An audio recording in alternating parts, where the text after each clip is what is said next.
আমরা যখন ছোটবেলায় গ্রামে থাকতাম তখন আমাদের কাছে কয়েকটা মাছই খুব পরিচিত ছিল। এর মধ্যে ছিল শিঙি মাছ। এই শিঙি মাছ আমি দেখেছি আমার ঠাকুমা মাকে বাড়িতে জিয়ে রাখতেন। যেদিন খাওয়ার ইচ্ছে করত সেদিন এই শিঙি মাছটাকে কেটে রান্না করা হতো। শুধু শিঙি মাছ না, এছাড়া থাকতো মাগুর মাছ, কই মাছ, ল্যাটা মাছ। এই সমস্ত মাছগুলোকে আপনারা কি কি নামে চেনেন সেটা কিন্তু অবশ্যই জানাবেন। আজ আমি সোমাশ্রী চলে এসেছি রোজকার রান্নাঘরের মতো আমার রান্নাঘরে একটা নতুন রেসিপি নিয়ে। আজ তৈরি করব রাঁধুনি বাটা দিয়ে শিঙি মাছের ঝোল।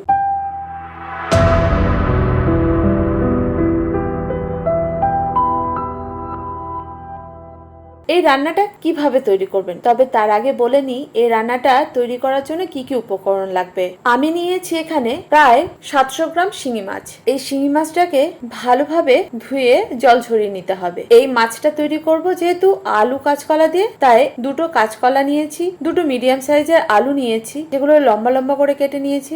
এছাড়া নিয়েছি স্বাদ অনুযায়ী কাঁচা লঙ্কা আর 1 ইঞ্চের মতো আদা। আর মশলার জন্য লাগবে রাঁধুনি 1 চা চামচ, জিরে 1 চা চামচ। প্রথমে শিঙি মাছটাকে নুন হলুদ দিয়ে মেখে রেখে দিতে হবে। প্রয়োজনে শিঙি মাছে সামান্য সর্ষের তেলও মাখিয়ে নিতে পারেন, এর ফলে শিঙি মাছ ফেটে যাবে না। আর ভাজার সময় ঢাকা দিয়ে ভাজলে মাছ ফেটে গায়ে লাগার চান্স কম থাকবে। মাছ যতক্ষণে ম্যারিনেশন হচ্ছে ততক্ষণ আমরা তৈরি করে নেব মশলার পেস্টটাকে।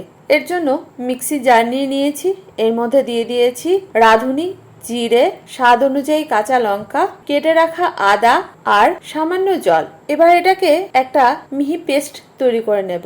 এখন আমাদের মশলা বাটা রেডি। অন্যদিকে আঁচে বসিয়ে দেবো একটা কড়াই গরম হয়ে গেলে দিয়ে দিতে হবে পরিমাণ মতো সর্ষের তেল। মাছ ভাজার জন্য তেল খুব ভালোভাবে গরম করে নিতে হবে। এবার একে একে শিঙি মাছগুলোকে দিয়ে দিতে হবে। শিঙি মাছগুলো উল্টে পাল্টে ভেজে নিতে হবে। মাছ ভাজা হয়ে গেলে এটাকে তুলে রেখে দিতে হবে। ওই তেলেই যোগ করতে হবে 1/4 চা চামচ রাঁধুনি আর 1/4 চা চামচ গোটা জিরে। এটা থেকে যখন সুন্দর গন্ধ বের হবে তখন যোগ করতে হবে কেটে রাখা আলু আর কাঁচকলা। আলু আর কাঁচকলাটাকে একটু লালচে করে ভেজে নিতে হবে। এরই ফাঁকে যোগ করতে হবে স্বাদ অনুযায়ী নুন আর 1/2 চা চামচ হলুদ গুঁড়ো। যখন আলু আর কাঁচকলা মোটামুটি ভাজা হয়ে যাবে তখন যোগ করতে হবে তৈরি করা মশলা পেস্ট। এই মশলাটাকে কাঁচকলা আলুর সাথে ভালোভাবে কষাতে হবে। মশলা যখন সুন্দরভাবে কষানো হয়ে যাবে তখন দেখা যাবে মশলা থেকে তেল ছেড়ে দিয়েছে। এই সময় যোগ করতে হবে পরিমাণ মতো গরম জল। আপনারা যতটা ঝোল খাবেন মনে করবেন ঠিক ততটাই জল দেবেন, তবে অবশ্যই গরম জল দেবেন। এর ফলে রান্নার টেস্টটা অনেক গুণ বেড়ে যায়। রান্নাটাকে ঢাকা দিয়ে হতে দিতে হবে।